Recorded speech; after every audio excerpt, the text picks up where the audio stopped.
अपने लक्ष्य को पाने में लगे लोगों को ये पता भी नहीं लगता कि वो थक रहे हैं। अगर आप पहले से ही सोच लेते हैं कि हम 1 घंटे में थक जाएंगे, तो आपको थकने में 1 घंटा भी नहीं लगता, आप आधे घंटे में ही थक जाते हैं। तो जब भी हमें कोई काम करना हो तो हम थकान के बारे में ना सोचें, बल्कि ये सोचें कि हम अपने काम को किस तरह से मैनेज करें कि हमारा काम टाइम से भी हो जाए और अच्छे से भी हो जाए। हाँ, ये ध्यान रखें कि आप अपने काम के लिए किसी पे भी डिपेंड ना रहें, क्योंकि अगर हम किसी पे डिपेंड रहते हैं कि कल वो हमारा काम करा देगा या करा देगी, तो वो कल कभी नहीं आता। तो जो करना हमें खुद करना है, आज से ही करना है। बस हमारे काम करने का तरीका ऐसा होना चाहिए जो हमारे काम को आसान बना दे और हम थके भी नहीं। तो इसी पॉजिटिव थॉट के साथ आज का व्लॉग स्टार्ट करते हैं। हाय फ्रेंड्स, मैं उर्मिला वर्जस अपने आपका बहुत बहुत स्वागत करती हूँ। आज मैं इस किचन की सफाई करने जा रही हूँ। तो ये मैं सफाई कैसे करती हूँ आज आपको दिखाऊंगी। तो चलिए शुरू हो जाते हैं। तो मैं सबसे पहले तो आपको बता दूं कि मैंने सफाई आज से स्टार्ट नहीं की है। मैंने सफाई कुछ दिन पहले से स्टार्ट कर दी थी। जब मुझे कोई काम करना होता है तो मैं दिन देखती हूँ ना रात देखती हूँ, जिस समय भी मुझे टाइम मिलता है मैं उस टाइम पे ही काम शुरू कर देती हूँ। जैसे कि आप देख सकते हैं रात के 10:30 बजे हैं और मैं जा रही हूँ अपने किचन की सफाई करने। देखिए कितना अंधेरा है बाहर। मैं इस टाइम में किचन की सफाई करने क्यों जा रही हूँ मैं बता देती हूँ आपको। क्योंकि मैं सुबह ट्यूशन भी पढ़ाती हूँ, मतलब दोपहर में 3 बजे से मैं ट्यूशन पढ़ाना स्टार्ट करती हूँ और 6 बजे तक तो मेरे ट्यूशन ही चलते हैं। मेरे घर में मेरे अलावा मेरे हस्बैंड, मेरा बेटा और मेरे सास ससुर रहते हैं। बेटा मेरा स्कूल में पढ़ता है और बेटी मेरी जॉब करती है। 2 बच्चे हैं मेरे। तो मुझे अपना काम खुद ही करना पड़ता है।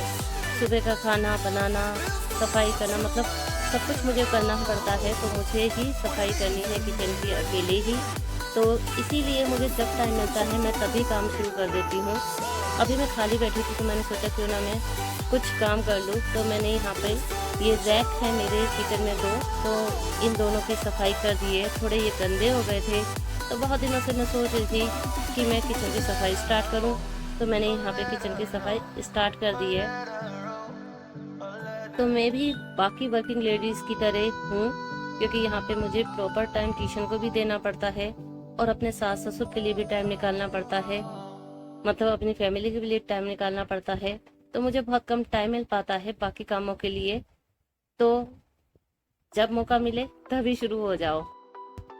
मैं जब किचन की सफाई करती हूँ तो कभी भी मैं एक साथ पूरी किचन को नहीं लेके बैठती हूँ, क्योंकि उससे मैं भी थक जाऊंगी और सफाई भी बहुत देर में होगी। और क्योंकि फिर मैं ट्यूशन करती हूँ, मेरे को इतना टाइम नहीं मिल पाएगा कि मैं सब कुछ कर पाऊँ।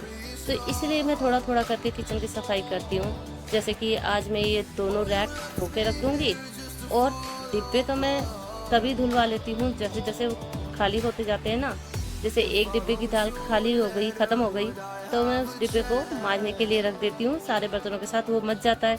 फिर मैं क्या करती हूँ कि वो जब मच जाता है डिब्बा, तो उस डिब्बे को सुखाकर उसमें दूसरे डिब्बे की दाल पलट देती हूँ और फिर उसको मांज लेती हूँ। ऐसे करके मतलब 4-5 दिन में मेरे सारे डिब्बे मच जाते हैं। और बर्तन मैंने किचन में उतने ही रखे हैं जितने मैं यूज़ करती हूँ डेली में। बाकी मैंने स्टोर करके रखे हैं कहीं पर, क्योंकि मेरी किचन छोटी है, मैं सारे बर्तन यहाँ नहीं रख सकती हूँ। तो ये बर्तन रेगुलर यूज़ में आते हैं तो बर्तन तो साफ रहते हैं। डिब्बे मैंने आपको बता ही दिया मैं कैसे साफ़ करती हूँ।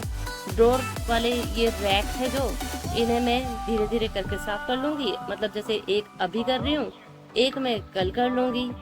तो इस तरह से मेरा काम कुछ दिनों में बट जाता है और काम आसानी से भी हो जाता है।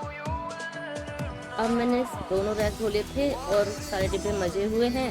अब मैं सारा सामान उतार लूँगी किचन में से और सारी सफाई कर दूँगी, तो मुझे इतना टफ भी नहीं पड़ेगा।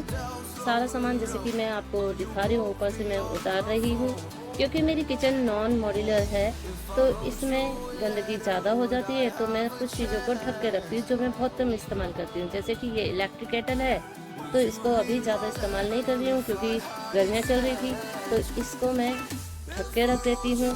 ऐसे ही और भी बहुत सी चीज़ें हैं जिन्हें मैं ढक के रखती हूँ। जैसे मैं अपने मिक्सी को भी कवर करके रखती हूँ। उसका कवर बनाना मैंने अपनी वीडियो में बताया था। तो यहाँ से मैंने सारा सामान उतार लेना है और जो मैंने यहाँ पे प्लास्टिक बिछा रखा है उसे मैं साफ कर लूँगी। हाँ, वैसे तो प्लास्टिक से बेहतर वर्किंग लेडीज़ के लिए न्यूज़पेपर रहता है बिछाना, क्योंकि उसे धोने की ज़रूरत नहीं पड़ती। बस उतारो और फेंक दो, वो गंदा हो जाता है और दूसरा बदल दो। लेकिन अगर आप कुछ और बिछाते हैं तो आपको धोना भी पड़ेगा। तो यहाँ पर मैं देख लेती हूँ। वैसे मैंने जब उतारा तो ये प्लास्टिक फट चुका है। अब मैं इसका यूज़ नहीं करूँगी, मैं यहाँ पे न्यूज़पेपर बिछाऊँगी। यहाँ पे मैंने ऊपर एक कुकर का डिब्बा रखा हुआ है जो खाली है, मतलब उसमें कुकर नहीं है, लेकिन मैं उसमें बाकी सामान डाल के रख देती हूँ। जैसे करवा चौथ पे जो भी लोटा मुझे इस्तेमाल करना होता है वो इसमें रहता है, और आइस ट्रे वगैरह गर्मियों में इस्तेमाल करते हैं, सर्दियों में मैं इसमें रख देती हूँ। तो इस तरह से मैं अपने सामान को थोड़ा ढक के रखती हूँ ताकि गंदा ज़्यादा ना हो और मुझे सफाई ज़्यादा ना करनी पड़े। तो इससे हमारी मेहनत भी बचती है और गंदगी भी नहीं होती है।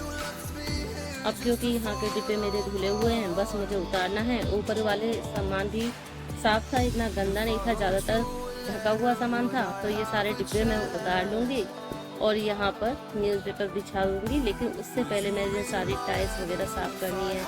ये रैक जो मेरे धुले हुए हैं इन्हें बाहर निकाल के रखना है। सारा सामान मैं बाहर निकाल दूँगी और फिर टाइल्स को अच्छे से धो दूँगी। टाइल्स धोने के लिए मैंने विम लगाया कवर में और सारी तरफ रगड़ दिया।